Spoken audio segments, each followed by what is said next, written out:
Chepkoech now reports CRA Commissioner Benedict Muasia made the revelation after holding talks with Elgeyo Marakwet Governor Wilsie Rotich.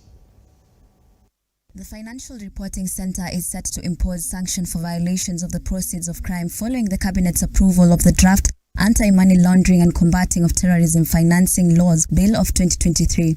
If enacted by the Parliament, FRC, the Anti-Money Laundering Agency, will have the power to show the instances under which it might request for the revocation of a reporting institution's license.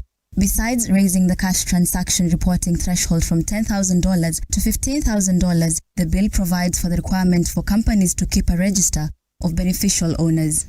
Yes. Elsewhere, Benedict Muasia, a commissioner with the Commission of Revenue Allocation, has hinted at CRA coming up with a formula that will put into consideration counties facing myriad of challenges. We don't want to be very generic. We want to be very, very tailor-made. We want to come up with a formula that considers the unique challenges of every county. And that is why we want to promise Kenyans that the next formula will be a bit versatile. It will not be very rigid. The county assembly, for example, taking about 700 million. Now 700 million to oversight 1.2 billion shillings.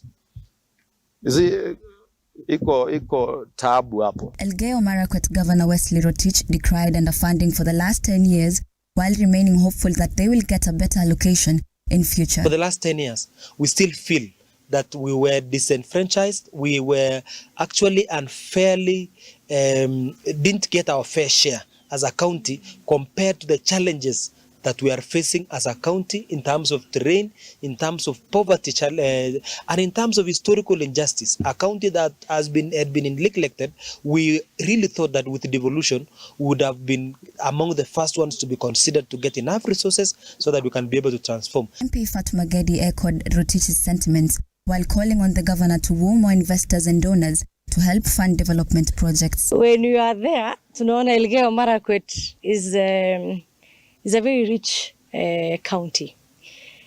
But again, we acknowledge this is the home of champions.